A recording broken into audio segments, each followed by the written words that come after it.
की जय।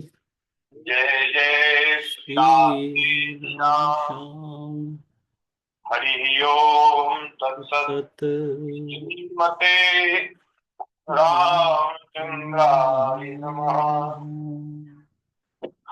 ओम नमः परमयुगास्वादित चरण कमल चिन्ह करंदाय भक्तजन मानस निवासाय श्रीराय चंद्राय कृष्णाय वासुदेवाय हरे परमात्मने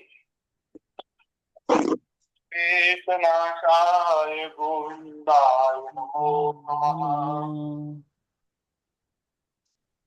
गीतानाथ समारंभां रामानुजाचार्य अस्मदाचार्य पर्यन्तां वंदे गुरु परंपरां। प्रहलाद नारद पराशर पुत्रिक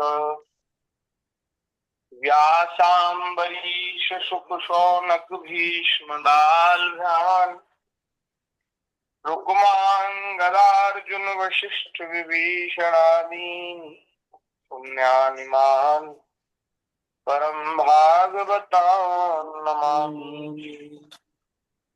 जीवन में भक्त जे तिनके पद की पूरी सर्वस्व सिर धरि राखियो मेरी जीवन मेरी।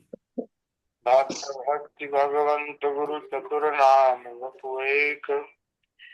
इनके पद वंदन बंधन किए किए नाश नाशे विघ्न अनेक। विघ्नेक। श्री राम जय राम जय जय राम। श्री राम जय जय राम। श्री राम जय राम जय जय जय जय राम। श्री राम जय राम जय जय राम। राम। राम जय राम जय जय राम। श्री राम जय जय राम। श्री राम श्री जय राम जय राम जय जय जय राम। श्री राम जय राम जय जय राम।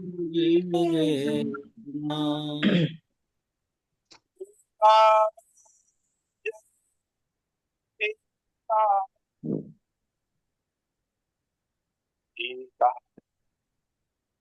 जय सीताराम। सीता सीताराम जय सीताराम। सीताराम जय सीताराम। सीताराम। राधे श्याम जय राधे श्याम। राधे श्याम जय राधे श्याम।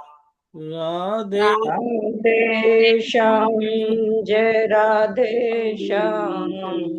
राधे श्याम जय राधे श्याम। राधे श्याम। जय गौ माँ जय गोपाल। भक्त वत्सल प्रभु दीन दयाल। जय गो माता जय गोपाल भक्त वत्सल दीन दयाल। भक्त वत्सल प्रभु दीन दयाल। भक्त प्रभु दीन दयाल। श्री राम जय जय राम। श्री राम राम जय राम जय जय राम। श्री राम जय राम जय जय राम। श्री राम जय राम जय जय राम। बोलिए श्री सीता चंद्र भगवान की जय।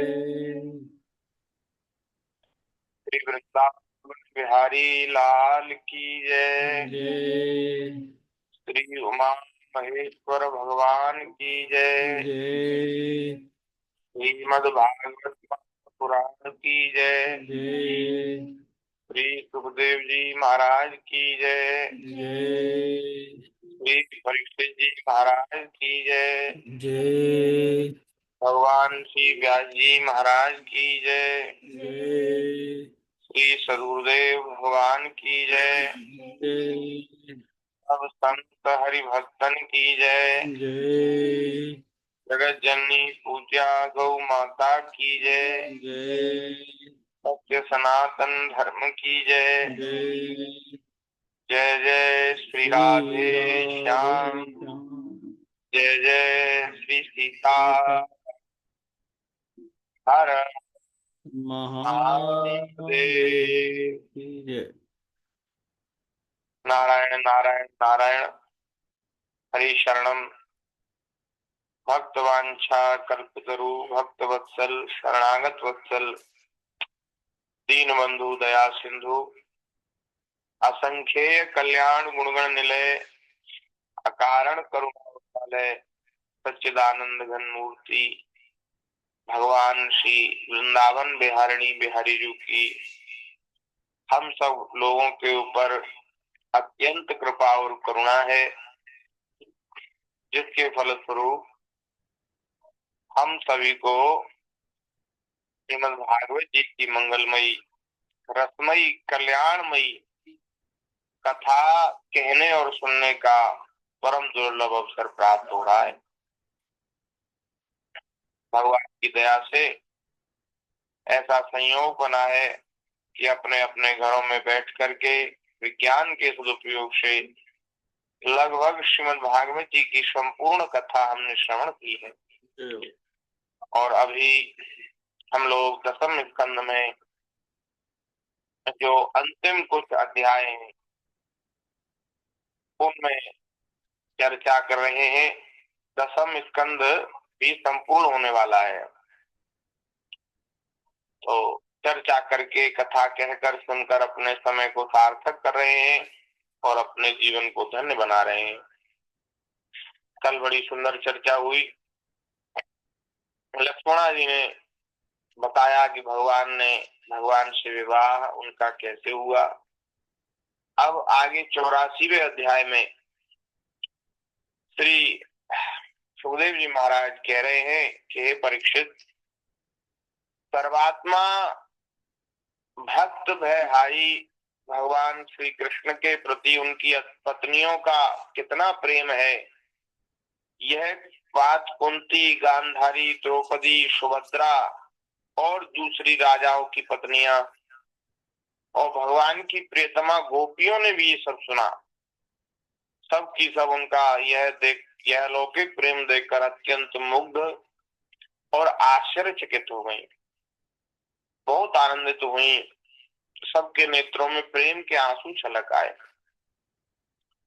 इस प्रकार जिस समय स्त्रियों से स्त्रियां और पुरुषों से पुरुष बातचीत कर रहे थे, उसी समय बहुत से ऋषि मुनि भगवान श्री कृष्ण और बलराम जी का दर्शन करने के लिए वहां आए।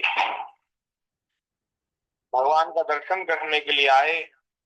उन ऋषियों में प्रधान थे श्री व्यास जी, देवर्षि नारद जी, श्री महर्षि च्यवन, महर्षि गौतम, श्री भरद्वाज जी, विश्वामित्र जी, सतानंद जी, वशिष्ठ जी, परशुराम जी, भृगु जी, पुलस्त जी, कश्यप जी, अत्रि जी, मार्कंडेय जी, बृहस्पति जी, सनक, सनंदन, सनातन, सनत कुमार, अंगिरा जी और अगस्त जी, याज्ञवल्क्य जी और वामदेव जी। माने उस समय जो जितने भी ऋषि मुनि महात्मा थे वे सबके सब भगवान का दर्शन करने के लिए आए। ऋषियों को देखकर नरपतिगण युधिष्ठिर आदि पांडव भगवान श्री कृष्ण और बलराम जी सहसा उठकर खड़े हो गए और सबने उन विश्व वंदित ऋषियों को प्रणाम किया। इसके बाद स्वागत आसन पाद्य अर्घ्य पुष्पमाला धूप और चंदन आदि से सब राजाओं ने और बलराम जी के साथ स्वयं भगवान श्री कृष्ण ने भी उन ऋषियों की विधि पूर्वक पूजा की।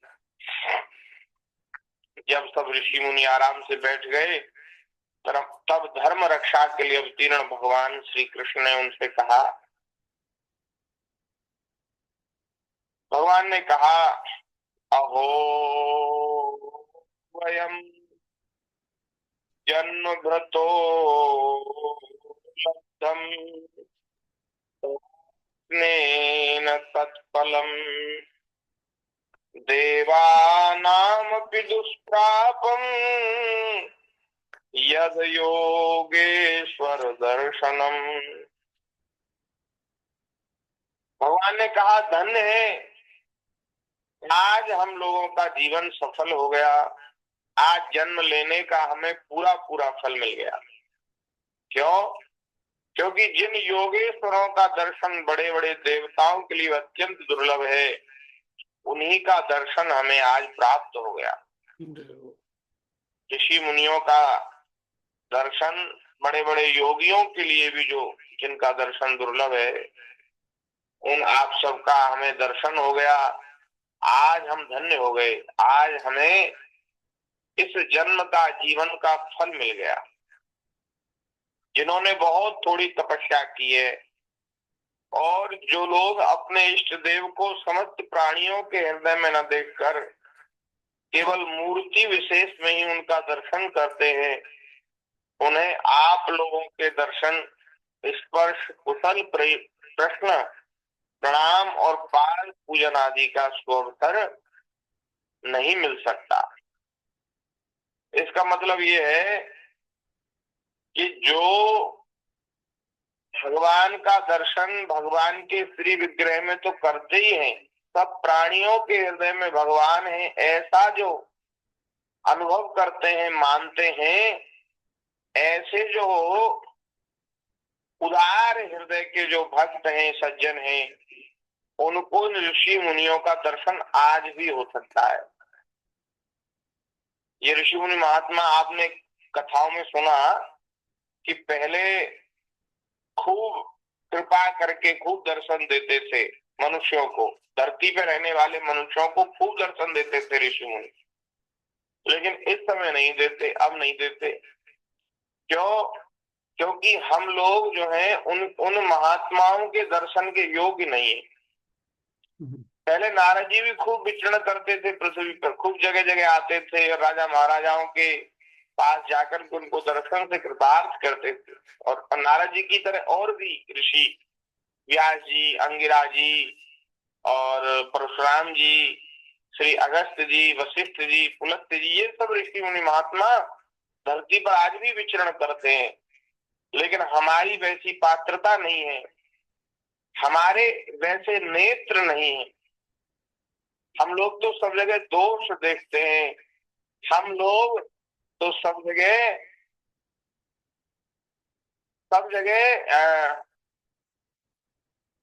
दोषों का दर्शन करते हैं। हमारी दृष्टि ऐसी है, स्वार्थ बुद्धि। हमें गुण नहीं दिखता। हम तो ऐसे मलिन अंतःकरण के हैं कि संतों में भी हमें संत का दर्शन नहीं होता। और जो दूसरे जो प्राणी हैं उनमें तो कैसे भगवान का दर्शन हो, संत का दर्शन हो। हमें तो संतों में भी संत का दर्शन नहीं होता, भगवान का दर्शन नहीं होता। नहीं तो संत तो भगवान के चलते फिरते विग्रह हैं। हमारे जो गुरुदेव हैं वे तो साक्षात भगवान है। हम गुरुदेव में भी भगवान का दर्शन नहीं कर पाते, गौ ब्राह्मण साधु में भगवान का दर्शन नहीं कर पाते, तो कैसे फिर सब प्राणियों में भगवान का दर्शन करें? इतना मलिन अंतःकरण है। तो ऐसे हम लोगों को कहाँ इन ऋषियों का दर्शन? पर भैया, जिसका हृदय ऐसा बन जाए, कि उसे सब जगह भगवान ही भगवान दिखे, जिसकी दृष्टि ऐसी हो जाए।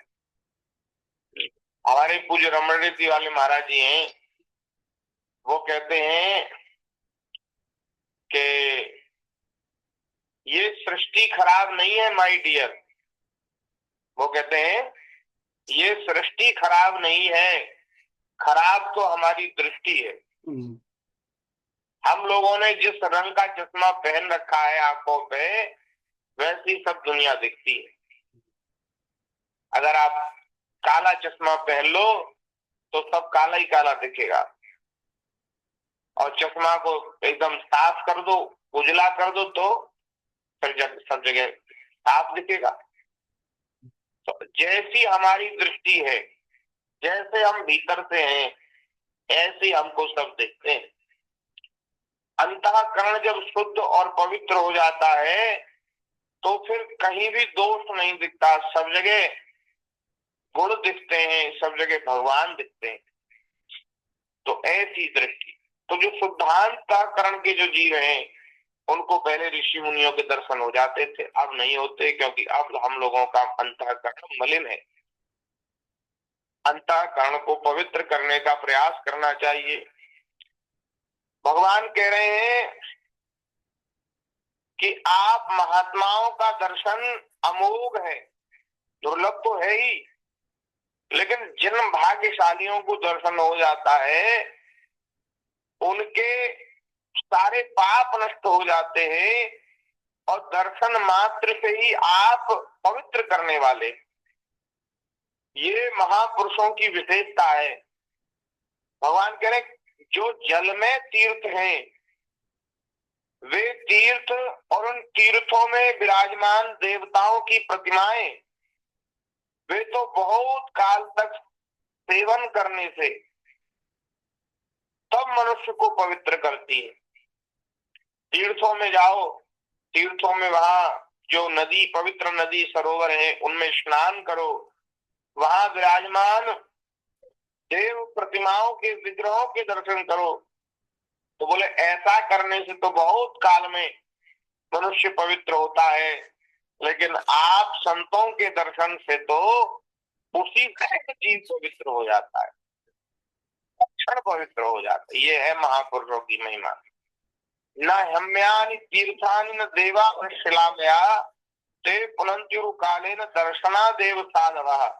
ये वाक्य भागवत जी में भगवान ने 2 बार अपने मुख से कहा है। ये जो श्लोक है, ऐसा ही श्लोक एक जगह अक्रूर जी से जब बात कर रहे भगवान तो कहा है। तो ये जो बात है उसको बार बार भगवान दोहराते हैं कि जो तीर्थ हैं वे तो तीर्थ हैं ही, वास्तव में संत महापुरुषों के दर्शन भी तीर्थ के जैसे ही पवित्र करने वाले।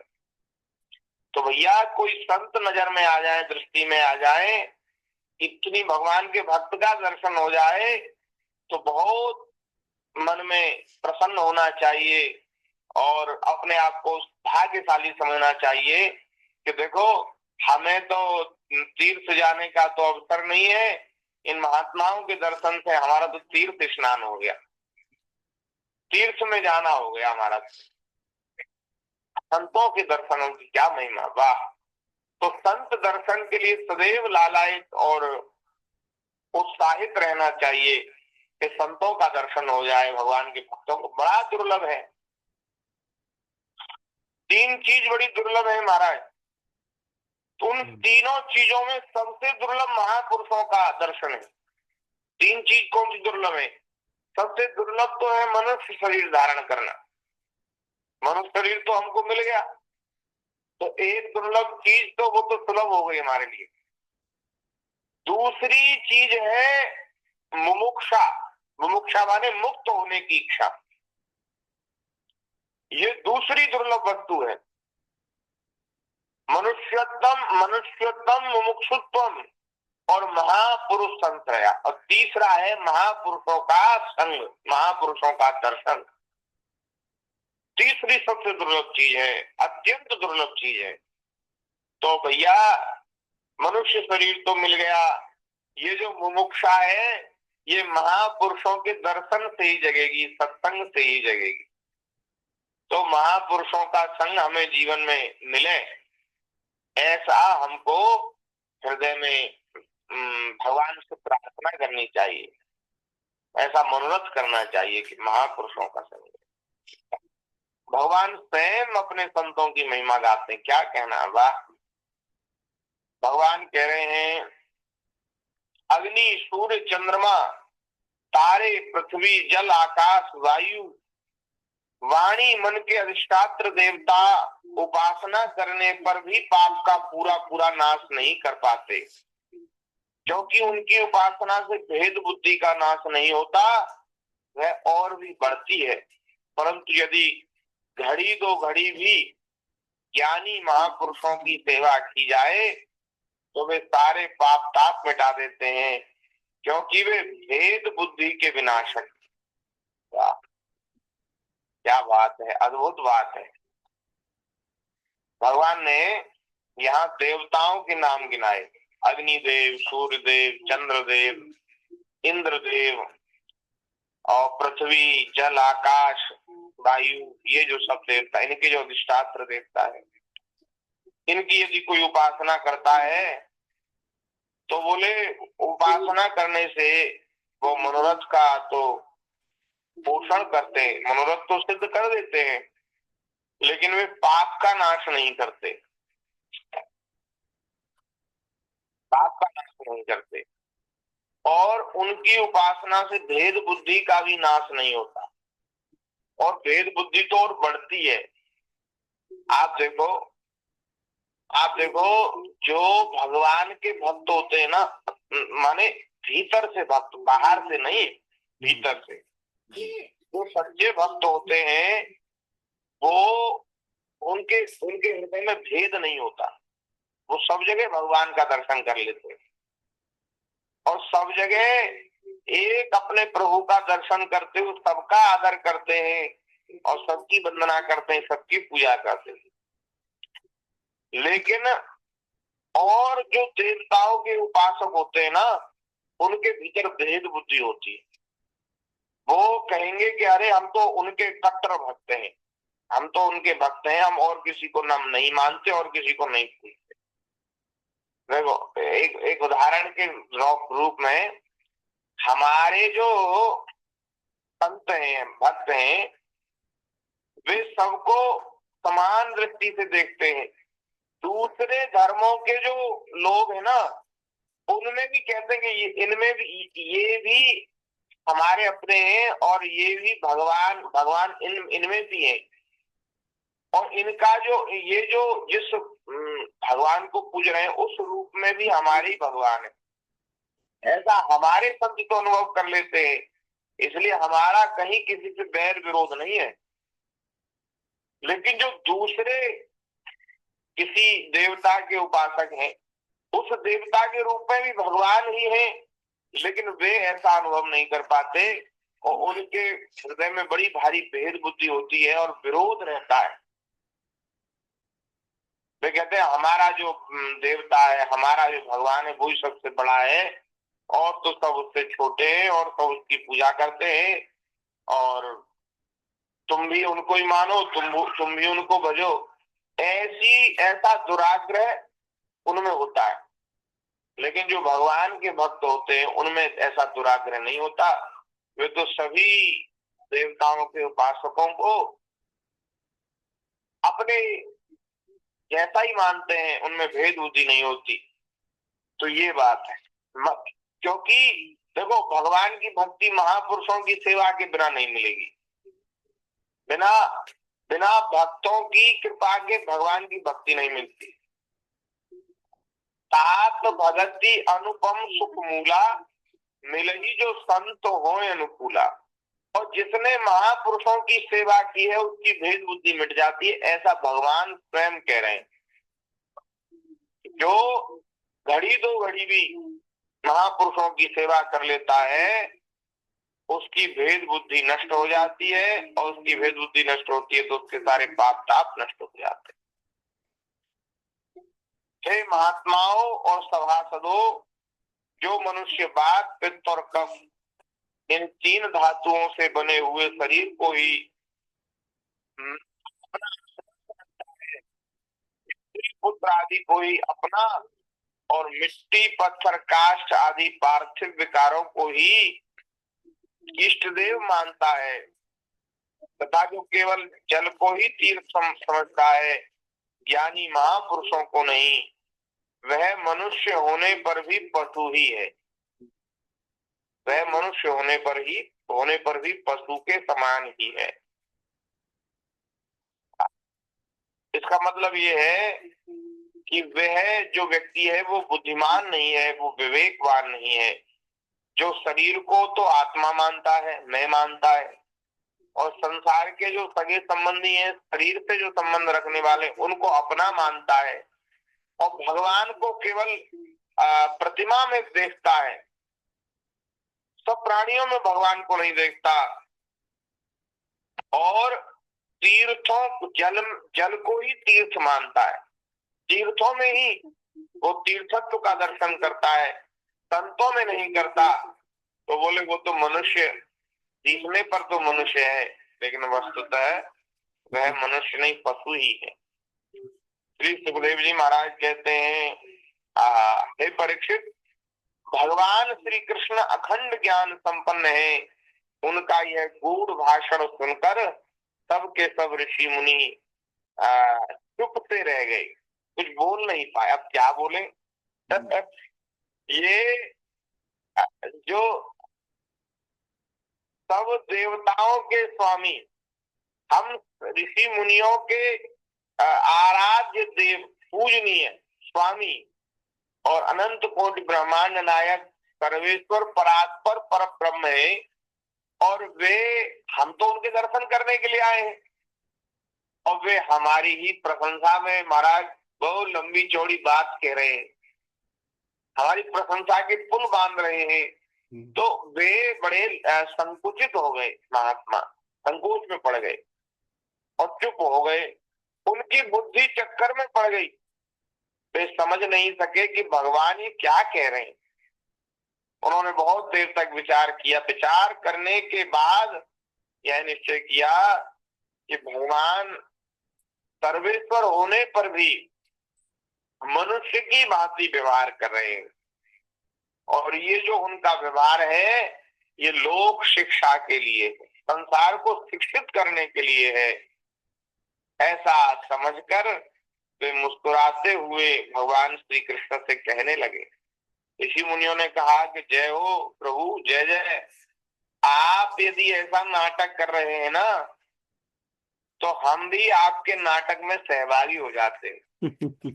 ठीक है, आप हमारी बड़ाई करो तो ठीक है, अब आप हमारी भी सुन लो। अब करते तो आए थे प्रणाम दंडोत करते, दर्शन करते, भगवान की पूजा करते, लेकिन भगवान तो इन ऋषि मुनियों की पूजा कर रहे हैं और इनकी महिमा का गान कर रहे हैं। तो ऋषि मुनियों ने कहा कि ठीक है, आपकी जैसी इच्छा, जो बनाओ तो बन जाएंगे, जहां भेजो वहीं जाएंगे।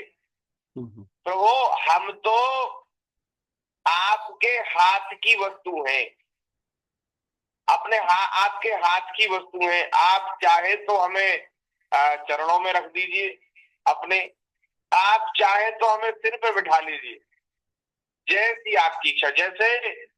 जैसे कोई वस्त्र है, वस्त्र जो है उसकी अपनी कोई इच्छा नहीं होती,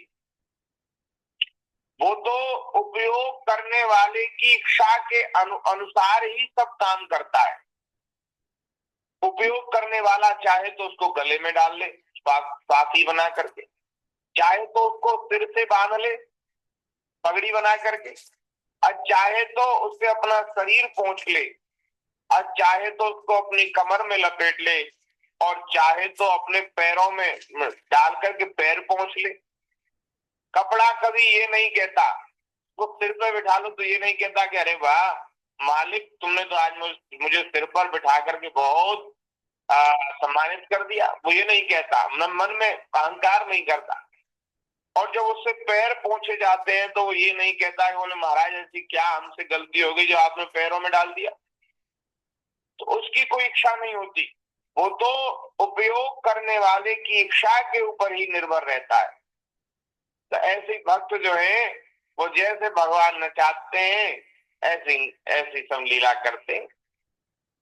बोले अब आपकी ऐसी इच्छा है कि आप हमें इतना सम्मान दे रहे हैं, इतना हमारा स्वागत कर रहे हैं, तो हम तो आपकी इच्छा में राजी, हम राजी हैं उसमें जिसमें तेरी रजा है। यही विधि प्रभु प्रसन्न मन होई, करुणा सागर कीजिए सो। जिस प्रकार आपका मन प्रसन्न हो आप वही कीजिए। उन मुनियों ने कहा, हे भगवान, आपकी माया से प्रजापतियों के अधीश्वर मरीचि आदि तथा बड़े बड़े तत्वज्ञानी हम लोग मोहित हो रहे हैं। आप स्वयं ईश्वर होते हुए भी मनुष्य की सी चेष्टाओं से अपने को छिपाए रखकर एक सामान्य जीव की भांति आचरण कर रहे हैं। आपकी लीला अत्यंत विचित्र है, परम आश्चर्यमयी है। बड़े बड़े देवता भी मोहित हो जाते हैं आपकी लीला को देखकर। हे प्रभु, जैसे एक मिट्टी से बहुत सारे पदार्थ बन जाते हैं, पृथ्वी अपने विकारों वृक्ष, पत्थर, घट और मिट्टी आदि के द्वारा बहुत से नाम रूप ग्रहण कर लेती है, वास्तव में वह है एक ही। ये पृथ्वी का ही विकार है। पत्थर, पेड़, लकड़ी, ये और मिट्टी से कितने बर्तन बन जाते हैं, लकड़ी से कितनी सामग्री बन जाती लकड़ी की चीजों से। और पत्थर से भी, महाराज पत्थर भी कितने प्रकार के होते हैं, लाल पत्थर, सफेद पत्थर, काला पत्थर। और ये जो सोना, चांदी, हीरा, मोती, लोहा, ये सभी तो पृथ्वी के विकार हैं। इनसे कितने चीज बन जाती है। तो इतने नाम रूप ग्रहण कर लेती है, लेकिन है वह पृथ्वी ही। वैसे ही आप एक और चेष्टाहीन होने पर आप एक हैं और आप अनेक रूप धारण कर लेते हैं और अपने आप से ही जगत की रचना, रक्षा और संहार करते हैं, पर यह सब करते हुए भी इन कर्मों से लिप्त नहीं होते। हे प्रभु, आपका चरित्र, आपकी लीला अद्भुत है, धन्य है आपकी यह लीला। हे भगवान, यद्यपि आप प्रकृति से परे हैं, स्वयं पर ब्रह्म परमात्मा है, तथापि समय समय पर भक्त जनों की रक्षा और दुष्टों का दमन करने के लिए आप अपना श्री विग्रह प्रकट करते हैं और अपनी लीला के द्वारा सनातन वैदिक मार्ग की रक्षा करते हैं, क्योंकि सभी वर्णों आश्रमों के रूप में आप स्वयं ही प्रकट हैं। समय समय पर जब सनातन धर्म का ह्रास होता है, सनातन धर्म जब विकृति को प्राप्त होता है, तब सनातन धर्म की रक्षा के लिए स्वयं प्रभु अवतार लेते। ये जो संत है ना, ये भी सनातन धर्म की रक्षा के लिए भगवान के ही अंशावतार हैं। भगवान संतों के रूप में भी अवतरित होते हैं, समय समय पर अवतार लेते हैं। देखो, भक्ति काल में जब मुसलमानों का यहाँ आतंक था, उस समय अनेक रूप धारण करके भगवान संतों के रूप में आए। श्री शंकराचार्य भगवान के रूप में शंकर जी प्रकट हुए। श्री रामानंदाचार्य भगवान के रूप में स्वयं भगवान श्री राम जी आए। श्री रामानुजाचार्य जी के रूप में स्वयं श्री नारायण भगवान आए। अनेक रूप धारण करके भगवान आए। बड़े बड़े भगवान के दिव्य संत भी उस समय प्रकट हुए। श्री धन्ना जी, श्री पीपा जी, श्री सेन जी, ये जो संत थे, वो सब, श्री कबीरदास जी, श्री रैदास जी, ये सब संत भगवान के दिव्य पार्षदों के सब अवतार हैं। तो उन रूपों में भगवान आते हैं और सनातन धर्म की रक्षा करते हैं। इसलिए एक किसी ने प्रश्न किया था वृंदावन में श्री प्रेमानंद महाराज जी के समक्ष। उन्होंने प्रश्न किया था, बोले महाराज जी सनातन धर्म की रक्षा कैसे हो? तो उन्होंने कहा कि भैया आप अपने भीतर सनातन धर्म को प्रतिष्ठित कीजिए। आप सनातन धर्म की रक्षा की चिंता मत कीजिए, आप अपने हृदय में सनातन धर्म को धारण कीजिए। रक्षा करने का काम तो ठाकुर जी का है, भगवान का काम है, और उनका जो काम है वो किसी के भरोसे नहीं है, किसी के भरोसे नहीं। भगवान अपना काम करा लेते। धर्म की रक्षा धर्म के पालन से होती है, उपदेश से नहीं होगी, प्रवचन से नहीं होगी। आप यदि धर्म का प्रचार करना चाहते हैं तो अपने जीवन में धर्म का पालन करें, और आपको मुंह से बोलने की जरूरत नहीं, आपको बहुत संगठन बनाने की जरूरत नहीं, भाषण प्रवचन देने की जरूरत नहीं। आप जब धर्म को जीने लगेंगे तो कितने लोग आपसे शिक्षा लेकर के आपके जीवन से शिक्षित होकर के आपका अनुकरण करेंगे, धर्म का पालन करने लग जाएंगे। तो धर्म जो है वो प्रचार की वस्तु नहीं है, धर्म जो है वो जीवन में उतारने की वस्तु है। हम अपने अपने जीवन में उतारे तो आप देखेंगे पूरा समाज धर्म से युक्त हो जाएगा, पूरा देश धर्म से युक्त हो जाएगा। 4 मिनट प्रभु जी। अभी कलयुग के अंत में भगवान श्री नारायण का एक अवतार होना है। ब्राह्मण कुल में श्री कल्की के रूप में भगवान का अवतार धर्म की रक्षा के लिए होना है। और उससे पहले बीच बीच में तो और भगवान के अवतार होते ही रहेंगे, संतों के रूप में अंशावतार ब्राह्मण वंश में। तो इसका मतलब ये है कि ये जो वंश व्यवस्था, जो वर्ण व्यवस्था है, ये उस समय तक बनी रहेगी, अभी हजारों लाखों साल बाल तक बनी रहेगी। 4,32,000 वर्ष की आयु है कलयुग की। कितनी है? 4,32,000। और कलयुग के अंत में जब कुछ ही हजार वर्ष रह जाएंगी कलयुग में, तब भगवान का अवतार होगा और ब्राह्मण वंश में होगा। ब्राह्मण वंश का कहने का तात्पर्य है कि उस समय तक भी वर्ण व्यवस्था रहेगी, भले ही बीज रूप से रहे। अब हम देख रहे हैं वर्ण व्यवस्था बिल्कुल अब नष्ट होती जा रही है। अब वर्ण को, जात पात को लोग मानने के लिए तैयार नहीं है, और बहुत दूषित विचारधारा है। और ये जो सनातन धर्म की जो वर्ण व्यवस्था है, आश्रम व्यवस्था है, इसको लोग इसकी वैज्ञानिकता को नहीं समझ रहे हैं और वर्ण व्यवस्था का अनादर कर रहे हैं।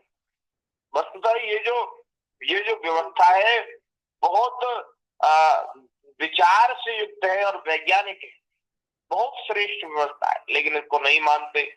तो इसका धीरे धीरे ये नष्ट होती जा रही है।